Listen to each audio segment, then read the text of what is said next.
Hey, Martin again, Team Real Estate, and I'm here with Tess Booth. Hi.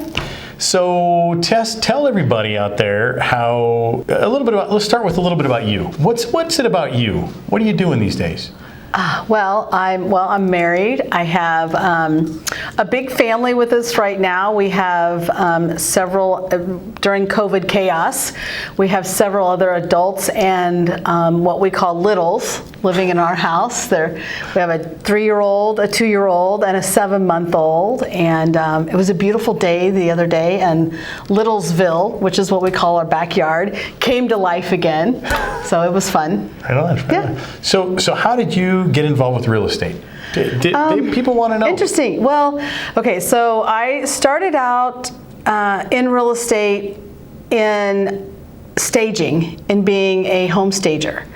But I don't like manual labor.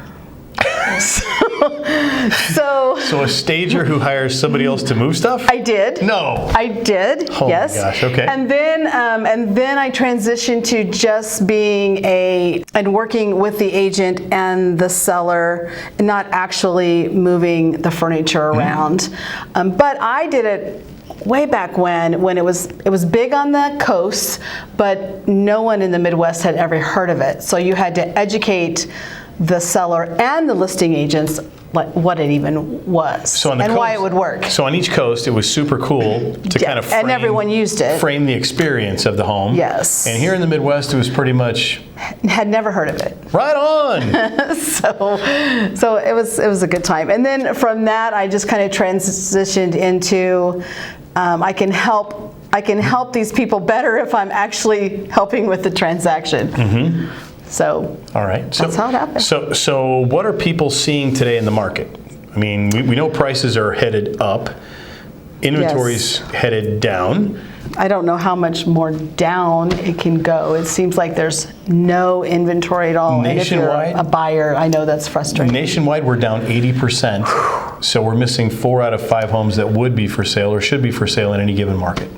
Yeah, it's tough. It's tough for buyers. Mm-hmm. If you're a seller right now, it's a great experience, except that on the seller side, it's also a little bit stressful to have to go through 24, 25 offers. Mm-hmm. I mean, there's still stress involved, so that's where... So that's no hyperbole. That's part of it. That's where we come in. That's part of our job. But that's not hyperbole. That's actually the stack of offers you're seeing be submitted at a home. And as a buyer's agent, that's what you're up against, is not just multiple offers, but multiple offers. So where are buyers seeing the most? In a short amount of time.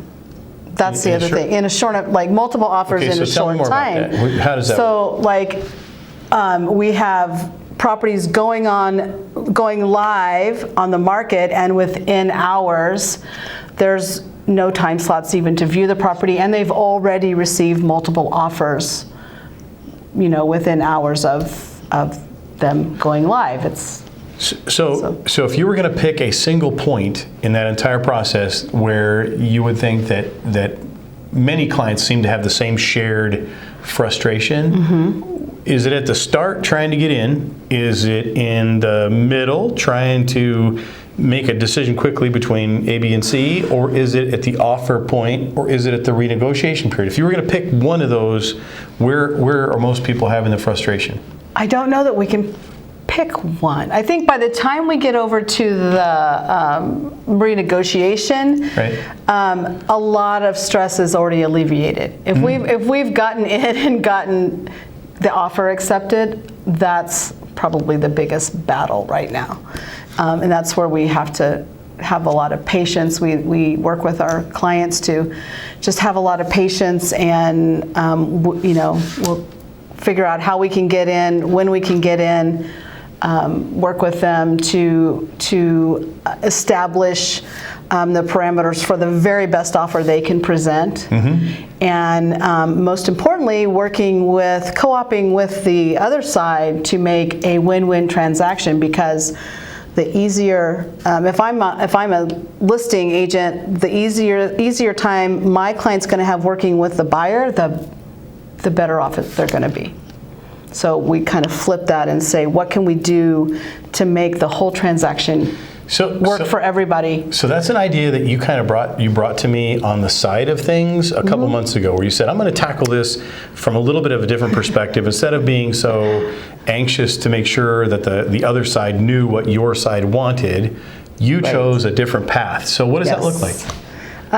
Well, we already know, like with my buyers, we've already had the discussion of what we can do, where we are financially, cash-wise, what we'll accept as far as how the condition of the home.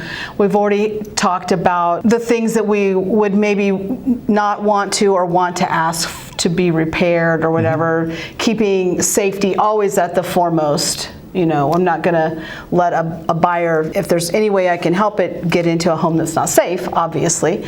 But yeah, and then just, you know, calling the other agent and saying, look, what do your sellers need besides money? Like everyone wants the highest price. Right. Many of my offers have been accepted because my client maybe doesn't have to close in 30 days. Or we have so many now that the seller has to find their house. So they don't really know when they want to close because they haven't found their other property yet. So if we can not have a definite close date, if we can be really open with that, that's helped a whole lot.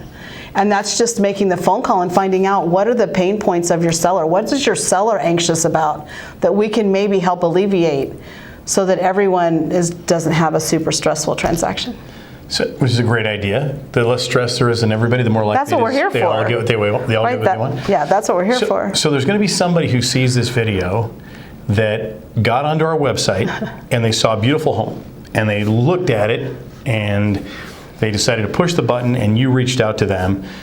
Does everybody who sees a home on our website actually want to talk to an agent? Probably not at that particular time. Right. Not at 3 in the morning when they're looking at homes.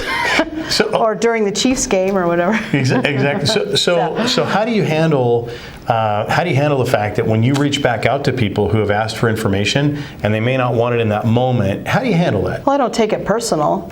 They just don't want the information right then. Perfect. You know, I make myself available. I'm always available, and I'm lucky in that I don't have my own kids at home. They're already grown, so I don't have to worry about that. So I'm available after 5 when they get home. They don't have to worry about, you know, talking at work and that kind of thing. So just the availability and them knowing that, you know, I work with a team, obviously. So sum all this up for us. What is give me a couple paragraphs on what you're doing, where you're headed, and what should their takeaway be from this? That we help you. It can be a frustrating, if you're on your own, especially because you don't know what's happening and what's going on and you're not filled in on all the details. What we do is we hold your hand through the whole process and we help you to understand what's going on, which makes it much less stressful.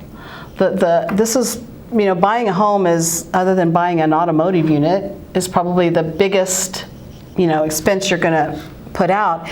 And I don't want it to be stressful for people, you know, so figuring out ways to have fun along the way, tackle all the little obstacles we have to tackle, and get to the end. And we hold your hand while you're doing it, and so that you can make your best choices. We don't make choices for you. We just help you make your best choices. That's perfect. We're gonna have to use that as a tagline, maybe. We help you make your best choices. I like it.